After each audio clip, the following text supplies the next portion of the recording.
માણસ કેટલું જીવીને જાય છે એ મહત્વનું નથી, પરંતુ માણસ કેવું સુંદર જીવન જીવી જાય છે એ મહત્વનું છે. ગમે ત્યાં પ્રશંસા થતી હોય, પછી રામાયણની હોય, ભાગવતની હોય, ભક્તની હોય, પ્રશંસા હંમેશા ગુણોની જ થતી હોય છે. શાંતિથી વિચારો તો સમજાય. બધી જ કથાઓ જે વંચાય છે દુનિયામાં એ વ્યક્તિની નહીં, વ્યક્તિના ગુણોની કથા વંચાય. રામજીમાં કેટલા ગુણો હતા, તમે રામાયણ પૂરી વાંચો તો ખબર પડે કે રામની છેક સુધી ગુણોની પ્રશંસા થઈ, કૃષ્ણના ગુણોની પ્રશંસા થઈ. આકર્ષણ ગુણોનું હોય. આમ તો કર્ષણ શબ્દ છે ને, એનો અર્થ કેવો થાય? આકર્ષણ. કર્ષણ શબ્દનો અર્થ આકર્ષણ. આકર્ષણના 5 પ્રકાર છે. એક આકર્ષણ પ્રેમનું હોય છે, એક આકર્ષણ ગુણનું હોય છે, એક આકર્ષણ મોહનું હોય છે, એક આકર્ષણ વાસનાનું હોય છે, અને એક આકર્ષણ કલાનું હોય છે. જેના હૃદયમાં જે ગુણ હોય એવા વ્યક્તિનું જ આકર્ષણ થાય.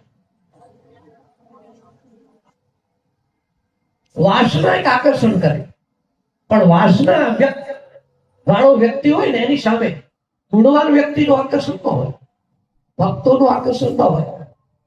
ત્યાં વાસના યુક્ત માણસોનું જ હોય, અને મોહાંત હોય તો ત્યાં નિર્મોહીનું આકર્ષણ ન હોય. આજે આટલા બધા માણસો જપ યજ્ઞ કરવા માટે પધાર્યા હોય, આટલા બધા ભક્તો, તો શા માટે? આ આકર્ષણ ના 2 જ કારણ છે. એક કારણ છે દર્શનભાઈનો પ્રેમ, બીજું કારણ છે એમની અંદર પડેલા ગુણો. એ ગુણનું આકર્ષણ છે. વ્યક્તિએ પણ જયારે આવા સમયમાં મળે ત્યારે પ્રેરણા ગુણોની જ લેવાની હોય. જવાનું તો થશે, પણ વ્યક્તિએ જીવનમાં કરવાનું છે શું એ મહત્વનું છે. કેટલાકની જિંદગી છેલ્લે સુધી તમે જુઓ ને કિંમતીમાં અને પૈસામાં પૂરી થતી હોય છે. છોકરાઓને મેં જોયું છે, ઘણા ધનાઢ્ય વ્યક્તિઓ છોકરાઓને કહેતા હોય, હજુ અમે બેઠા છીએ, શરીર હારા છે, હાથ પેઢીનું તમતાર કરી દઈશું, તમારે કઈ કમાવાની જરૂર નથી.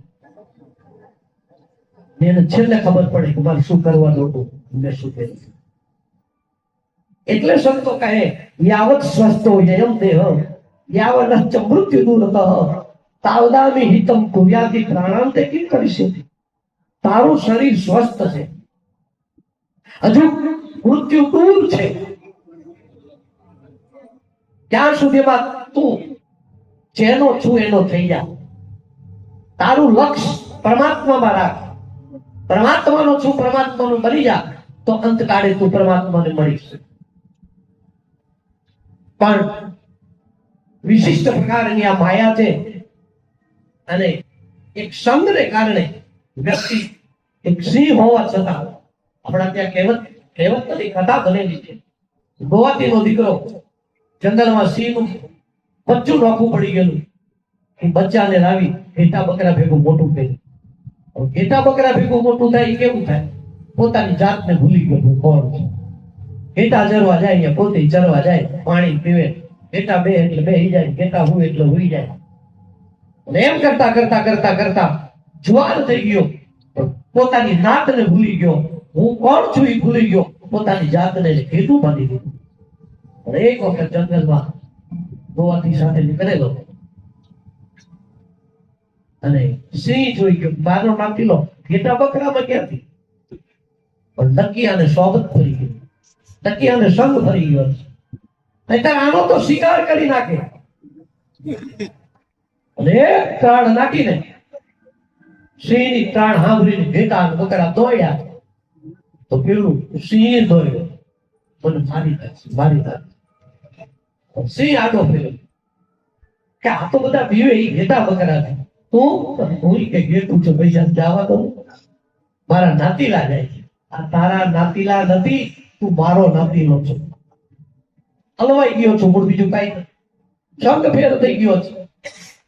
ના કે બોલો કે તું સિંહ છું, મારી હામું તો જો, મારા જેવા પગ છે, મારા જેવી આ મોટું ચહેરો તારો કોણ માને નહીં ધરાય. કોમન વસ્તુ એવી છે.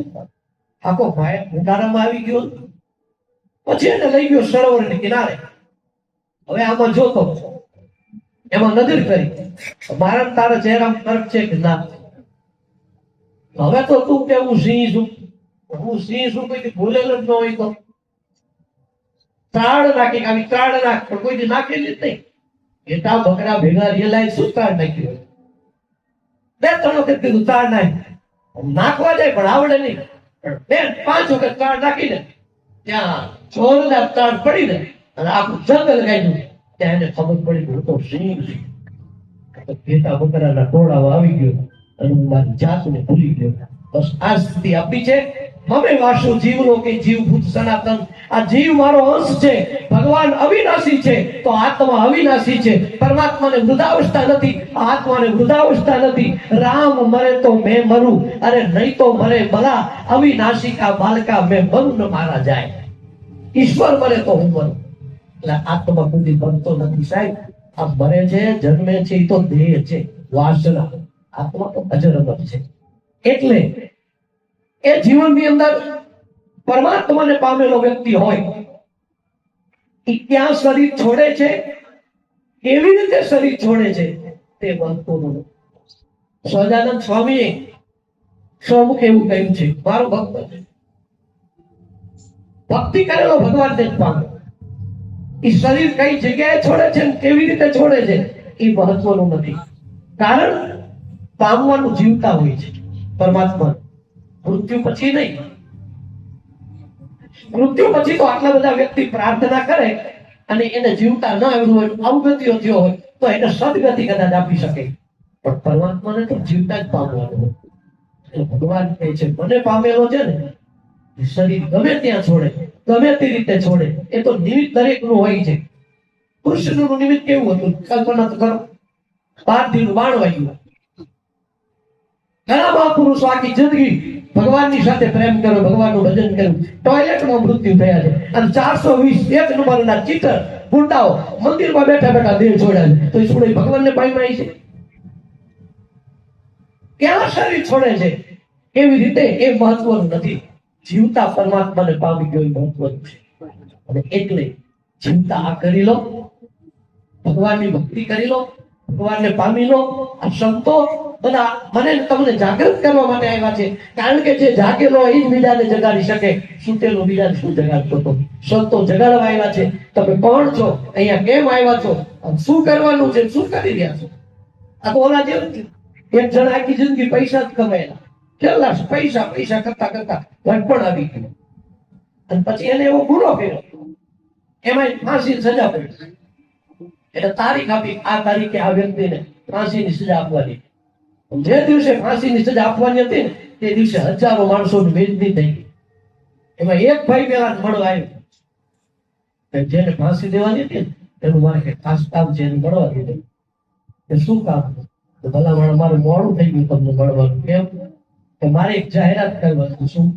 કે મેં કમળ શાક પગરખા વેચવાનું એજન્સી લાગી છે, અને અમુક ને કલા હોય ને તો તમને જાહેરાત કરતા સારી આવે. તો મારે તમને આ કામ આપવાનું હતું, હું તમને પૈસા આપી દે, પણ હવે તમને કઈ ફાંસીની સજા પડી. હવે તમે મારા પગરખાની જાહેરાત કેમ કરો? હજુ એક કલાકની વારે ફાંસી, ત્યાં સુધી મેં જાહેરાત કરી દીધી, લાવો 100 રૂપિયા. 100 રૂપિયા જાહેરાત કરવાની ઈટાને લીધા. અને માએ તો મેં એટલું જ કીધું કે દુનિયામાં જો પગરખા પહેરવા હોય તો કમળ સાહેબ પહેરજો, બાકી કોઈ પગરખા પહેરવા લાયક નથી. અને મરતી વખતે જે માણસ કહેતો હોય સાચું જ કહેતો હોય એવી જાહેરાત કરી અને 100 રૂપિયા ઓલા ભાઈ લઈ અને પોતાના છોકરાને ઉભો કરીને લે બેટા આમ કમાવે, કમાતા આવડે તો મરતી વખતે કમાઈ દેવા. એટલે આવાની જિંદગી આમાં જ જાય. કમાતા આવડે તો મરતી વખતે કમાય, પણ બધી જ કમાણી અહીં પડી રહે, હારે કાંઈ ન આવે અને શુક્ર ટુકર શ્વાનના અવતાર મળે એના કરતા હું તો એમ કહું મોક્ષ નો મળે તો કઈ નહીં, પણ પ્રત્યેક જન્મ આવો મળે નિત હરિભજન કથા કીર્તન નિરખવા નંદ કુમારને ભૂતળ ભક્તિ પદાર્થ મોટું બ્રહ્મલોકવા નાય. આવો આનંદ આવું ધૂમ કીર્તનનો સત્સંગનો મળતો હોય તો આપણે મોક્ષે નથી જતો. આપણને આવો નવો ભગવાન અવતાર આપે એમાં મજા છે. એટલે ભગવાનની પાસે પ્રાર્થના કરી ગઈ, પરમાત્મા કરશનભાઈના અંદર જે પડેલા ગુણો હતા એ ગુણો અમને મળે અને આ ભયંકર દર્દ છે ને, હાજો મણા હોય ને, હાજો ખોટું ડોક્ટર એમ કે રિપોર્ટમાં તમને કેન્સર આવ્યો, ચામીઓ બઠો થઈ જાય, એનું બીપી વધી જાય. અને અમને હતું તો હસતા. હું મળવા આવ્યો હતો કે બાપુ આ લટકાના જીવ ચૂકે, હું તો થયા કરી એનું કામ કરે, આપણે આપણું કામ કરવાનું. આટલી બધી મસ્તી હતી, અને મસ્તી એ હરિભજનની હતી, સત્સંગની હતી, ભક્તિની હતી. આવો ગુણ આપણા અંદર આવે એવી પરમાત્માને પ્રાર્થના કરી મારી વાણીને વિરામ આપું છું.